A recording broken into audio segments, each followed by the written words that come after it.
What's up, Bears fans? It is me, Ben Schleiger, here with you today. This is an episode of Bear With Us on the Bear Claw Media Podcast.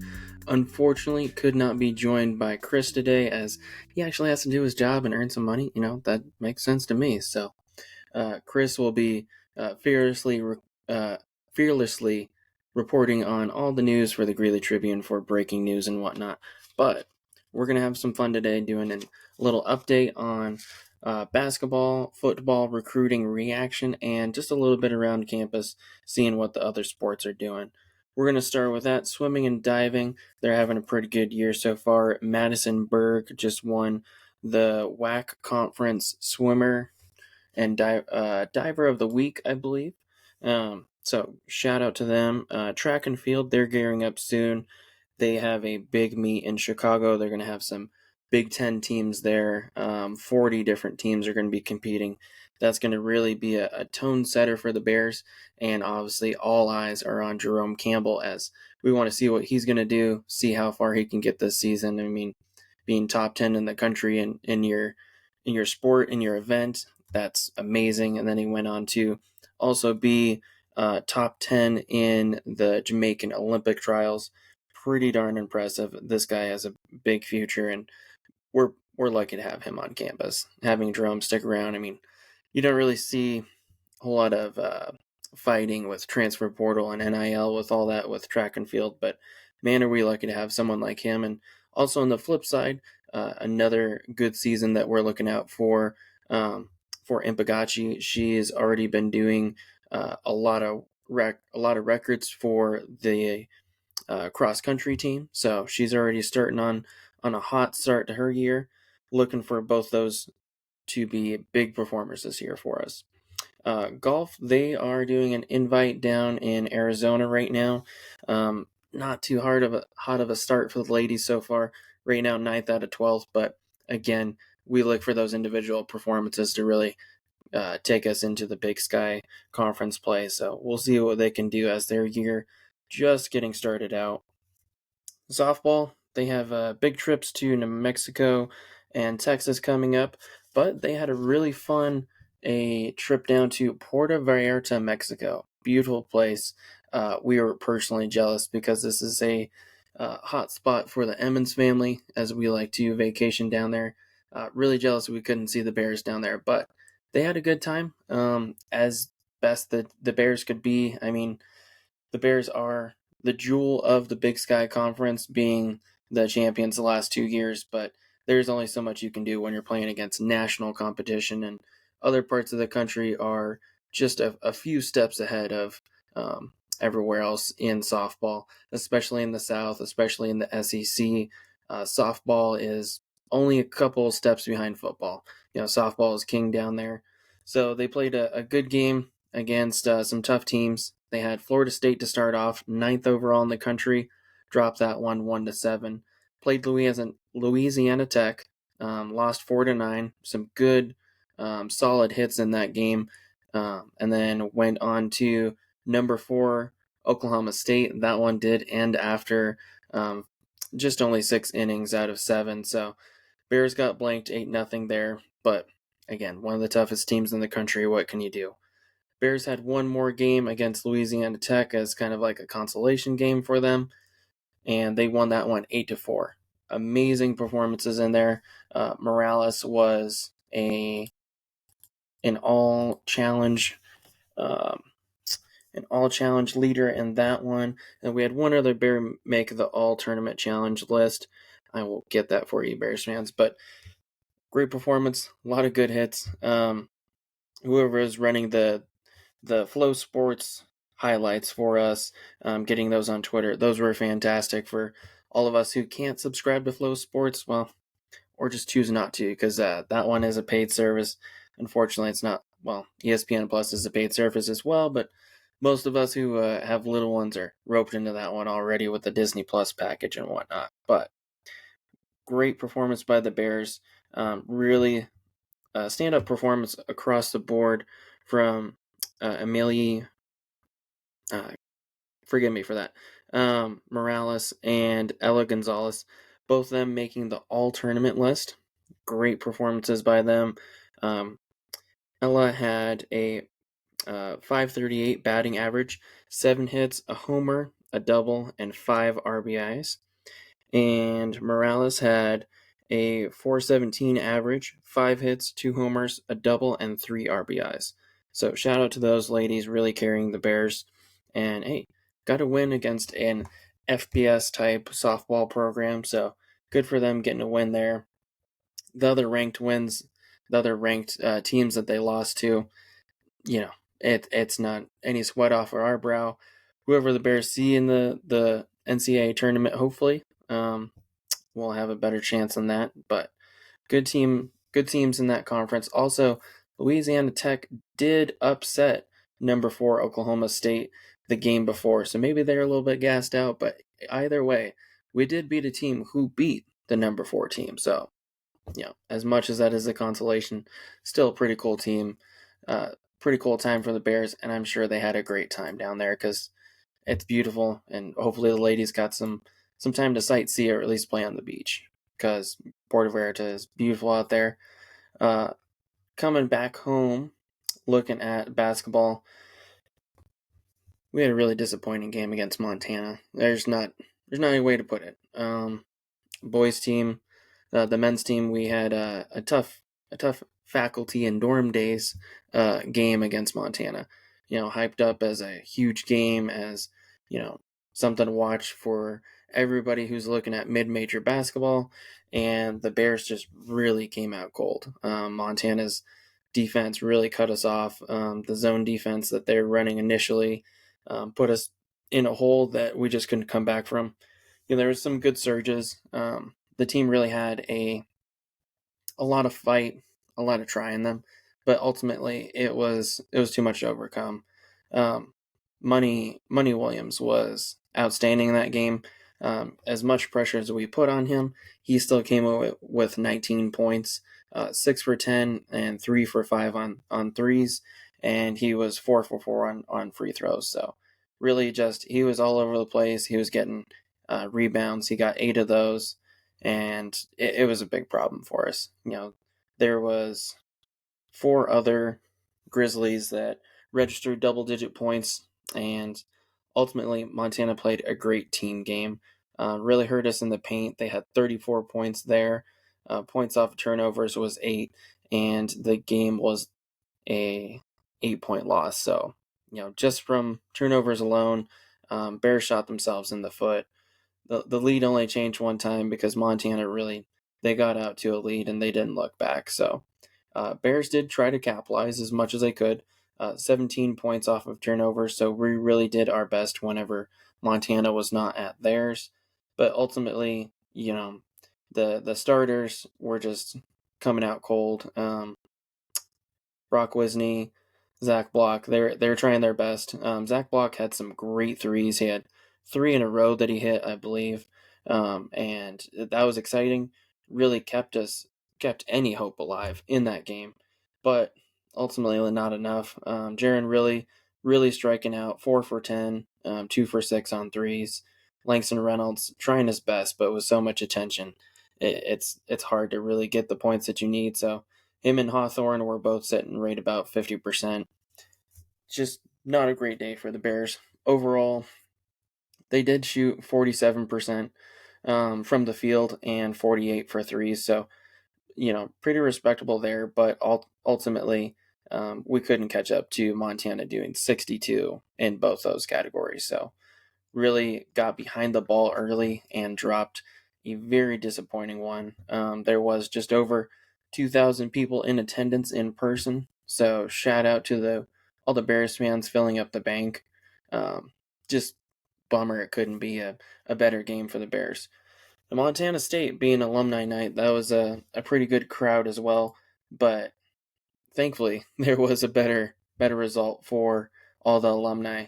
Just about 1,672 according to the Bears website that got to see that win. But gosh, early on, not sure if that was going to be a win. Eerily, we were down 11-2 in both of the Montana games. So really slow start. Montana State must have seen something that Montana also saw, put that on us early in their defense. and they were really coming out good. Surprisingly, the star of the show for Montana State was Jabe Mullins, 24 points off the bench, 8 for 12, 3 for 6 on 3 points, and 5 for 5 on 3 free throws. So really, without him, the starters looked kind of dead. When you have your bigs only taking 3 shots cumulatively and missing all of them, that really doesn't help you when the rest of your starters are only able to score 22 points combined. So tough day for Montana State. Still a tough team, good team, but they're just not having the year they were projected to have. So that's good for us and bad for them.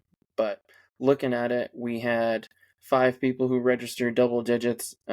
Still a really off night.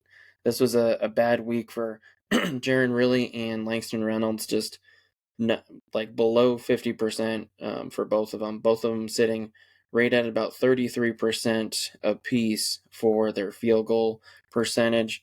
Brock Wisney, unfortunately, about the same. Really, we were relying on Quinn Denker a lot during that stretch. Denker had 20 some points in the Montana game, really kept hopes alive there. And he had 17 in the Montana State game. So really, it's fantastic when your bench can come off of there. And just between him and McCreary, since they got the majority of the bench time, besides 7 points combined between Tayshot and Egan, um, with Denker and McCreary's contributions, registering just about 32 points. So good chunk of points coming off the bench for the Bears. Um, we like to see that, but starters being cold, that's going to hurt us later on in the season when every game matters just a little bit more. So unfortunately, went 1 for 1 on this week where it mattered quite a bit. So we are now tied with Montana as far as conference record goes. Sacramento State and Portland State, those are going to be big road trips for us coming up. Really just can't have any stumbles out of the gate. I think that's going to be our biggest problem is just, starting cold and letting that get into our mentality and our work ethic. So really can't have that happen going forward.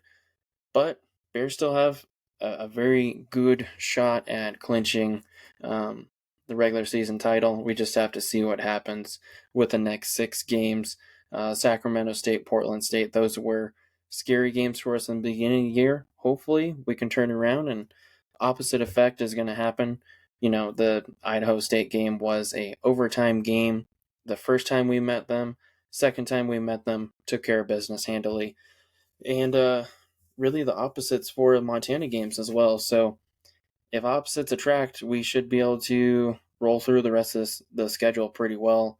Idaho seems to be my thorn in the side I see going forward. Chris sees it different. So once we get him back on next time we get together, we'll kind of conference about that a little bit more and see what we think about the Bears going forward. So we'll probably get back together, both of us on here after the next session or just before the next session of games. Looking at it, we still have 2 holiday games per se. Greek night versus Eastern on the 20th and senior night on the 22nd. So good games to look forward to for the men. Unfortunately, the women not having the best season in the world. They had a signature win in overtime against BYU. Really whooped up on Utah State. The beginning of the season seemed pretty promising. Now we're sitting at a cold 10-13 and 3-9 in conference. Ladies are just not quite able to put the pieces together. Good pieces on the team, they're just not gelling quite right. So looking at the last couple games of action for them, we have a stark loss to Montana State, 44-65. Really just never in it. Montana State having a historic run this season. They are looking to be undefeated in conference play at the end of the year, the way that they're going right now. Closer game in the last 2 games that they played. Idaho State, the pink out game, the the jerseys were sick, and got a good win against them. So that was a nice bounce back. Nice to tally up another win for them there. In Montana, they did well, but just could not come away with a win there. Tatum West doing a lot of great play for them. Gabby, the team has good pieces. It's just I'm not sure what Kristen Mateo is going to have to do to make this team competitive.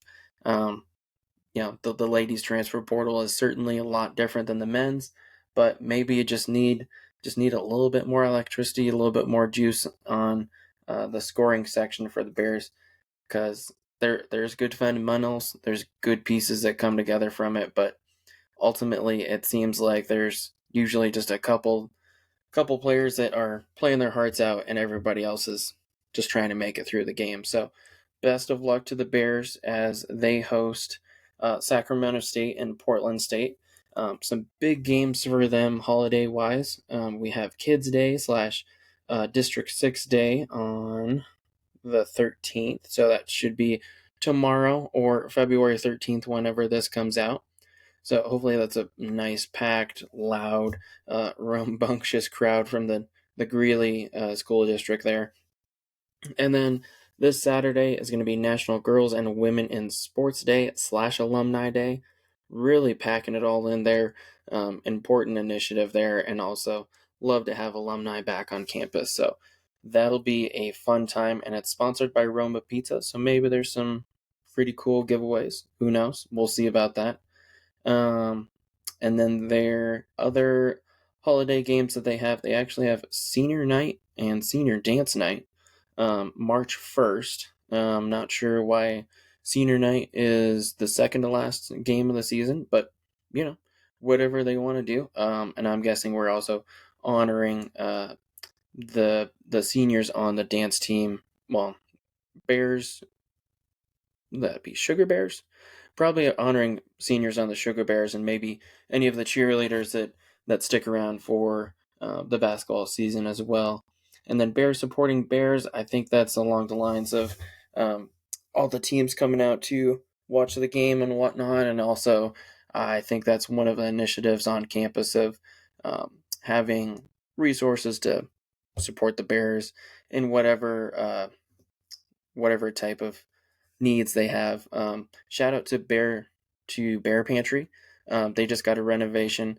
I know when we were on campus, we use that a lot. Me and the wife. It was a great resource for students who didn't really have a lot of access resources and were also working. So we worked and did school, and just sometimes, depending on the budget, car fixes and whatnot, there's a lot of ramen noodles come into the snack and the weekend section, depending on what your meal plan shapes out to be. So that was a great resource for getting nutritional, healthy options to bears who might be a little bit resource lacking. So shout out to them, and go check it out. Go support it on Giving Tuesday and all that jazz.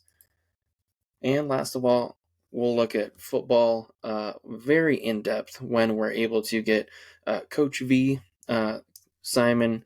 Not going to pronounce your last name because I'm going to let you do that so I don't mess it up.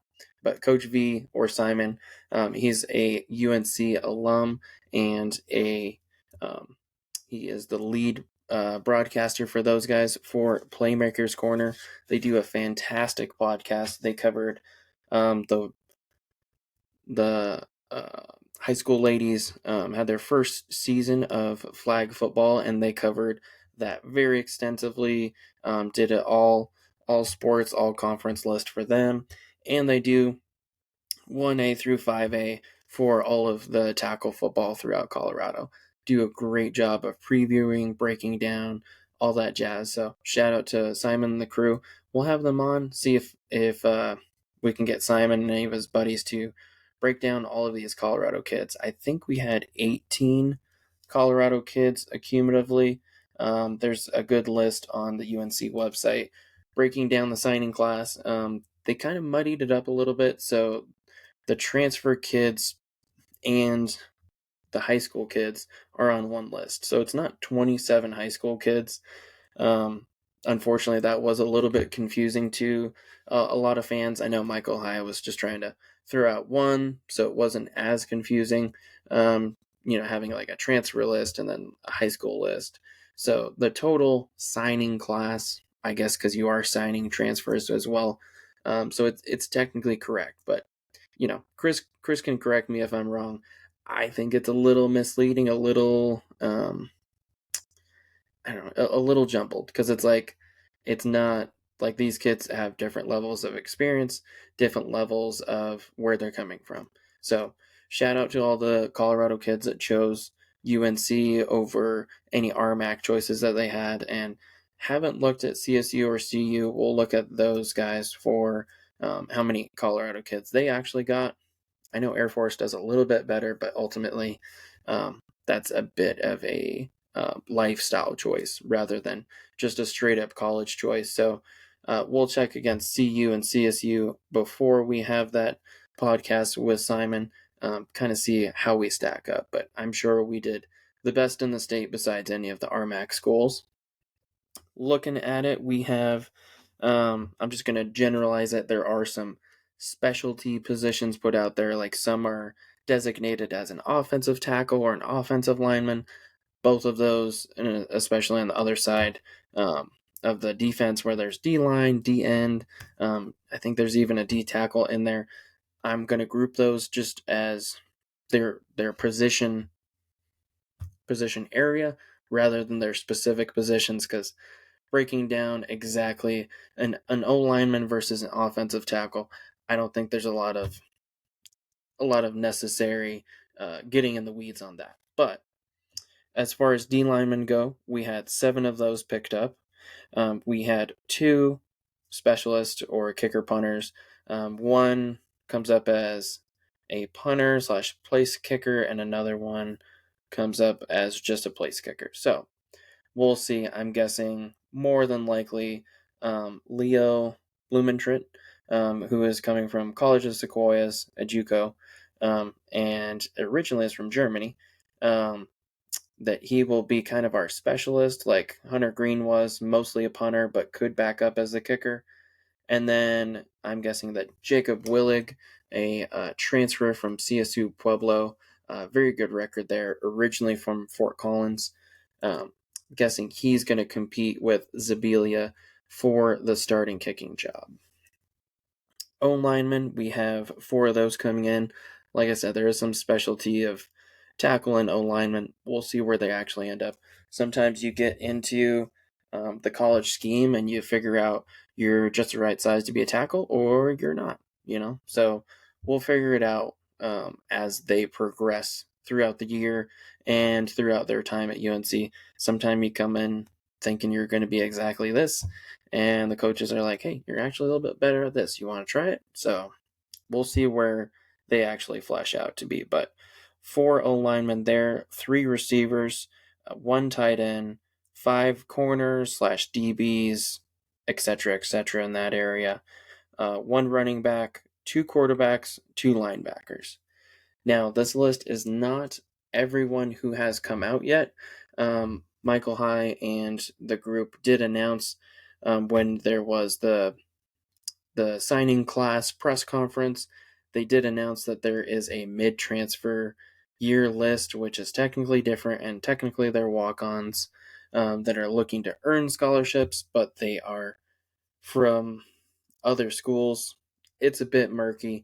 There are some more heavy hitters that are possibly trying to come and play for UNC, but that list has not been published yet, and we're working on seeing if that's something that Michael wants to put out there or if he wants to see where the chips fall with those guys first.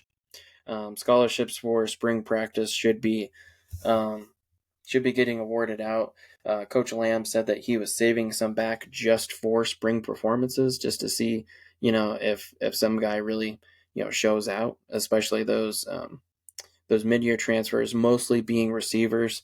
If somebody really just impresses everybody, has a good work ethic, does well in the Hill 316 type workouts, then they will get a scholarship opportunity there, whether it's full, partial, etc. But Lamb said he saved back some cheddar there to spread around to anybody who does a very good job in spring. So hopefully they work their butt off and can get the Scully, because I know that every little bit helps in college.